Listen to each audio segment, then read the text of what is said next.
नमस्कार, आप देख रहे हैं सिटी पोस्ट और मैं हूं आपके साथ आशुतोष सिंह। 15 अगस्त यानी स्वतंत्रता दिवस के मौके पर प्रधानमंत्री क्या बोलेंगे, और उनमें से कुछ बातें तो पहले ही संभावित थी, लेकिन एक घोषणा जिसने सबको चौंका दिया वो था जब लाल किले से प्रधानमंत्री मोदी ने भारतीय सैन्य ढांचे के सर्वोच्च पद के लिए चीफ ऑफ डिफेंस स्टाफ यानी सीडीएस की नियुक्ति की घोषणा की। उन्होंने इसे आधुनिक समय की जरूरत बताते हुए कहा कि सीडीएस न केवल तीनों सेनाओं की निगरानी करते हुए नेतृत्व करेंगे, बल्कि वह सैन्य सुधारों को भी आगे बढ़ाने का काम करेंगे। जिसके बाद सबके मन में यह सवाल उठने लगे कि आखिर इस नए पद की जरूरत क्या थी और इस नए अधिकारी के कामकाज क्या होंगे। वैसे तो अभी तक यह स्पष्ट नहीं हो पाया है कि इस पद की नियुक्ति की प्रक्रिया क्या होगी और इस पद पर नियुक्त अधिकारी के कामकाज क्या होंगे, लेकिन फिर भी इसके बारे में थोड़ी रिसर्च कर हमने इस पद को लेकर कुछ जानकारियां जुटाई हैं। सबसे पहले आपको बता दें कि सीडीएस यानी चीफ ऑफ डिफेंस स्टाफ क्या होता है। सीडीएस यानी थल सेना, नौसेना और वायुसेना तीनों सेनाओं के प्रमुखों का बॉस। यह सैन्य मामलों में सरकार के इकलौते सलाहकार हो सकते हैं और तीनों सेनाओं की कमान भी इनके हाथ में होगी। यानी अब सेना में किसी भी बड़े डिसीजन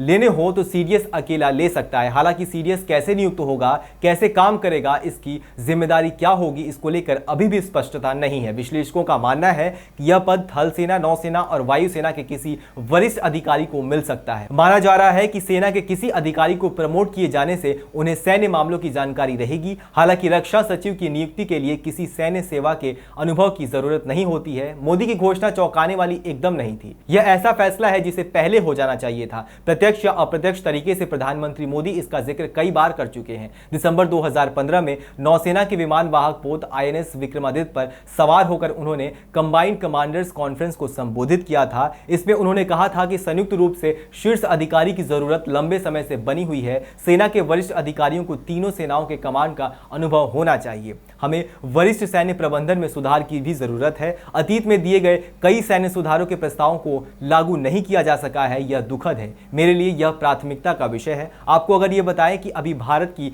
सेना कैसे काम करती है, तो अभी थल सेना, नौसेना और वायुसेना अपने अपने स्वतंत्र कमांड के अधीन काम करता है। हालांकि इसको एकीकृत किए जाने पर जोर दिया जाता रहा है, लेकिन हर सेना अपनी योजना और अभ्यास के लिए अपने अपने मुख्यालयों के अधीन काम करती है। यानी अभी भारतीय सेना के तीनों अंग एक अलग अलग संस्थान के तौर पर काम करते हैं और किसी भी बड़े डिसीजन के लिए तीनों अंगों की राय और सहमति ली जानी चाहिए, जिसमें कभी कभी ज्यादा वक्त भी लग जाता है। लेकिन अब सीडीएस की नियुक्ति के बाद यह संभव होगा कि अब भारतीय सेना में तीनों अंगों में किसी डिसीजन को सहजता और कम समय में लिया जा सकेगा। देश और दुनिया की ऐसी ही तमाम खबरों के लिए आप देखते रहिए city post. Like, share, subscribe जरूर करें। नमस्कार। क्या आप जानते हैं कि घर बैठे आप अपनी स्वास्थ्य समस्याओं का सॉल्यूशन पा सकते हैं सॉफ्ट केयर मोबाइल ऐप के द्वारा। अधिक जानकारी के लिए आप संपर्क कर सकते हैं। हमारे फोन नंबर्स हैं 9472981111, 9472982222।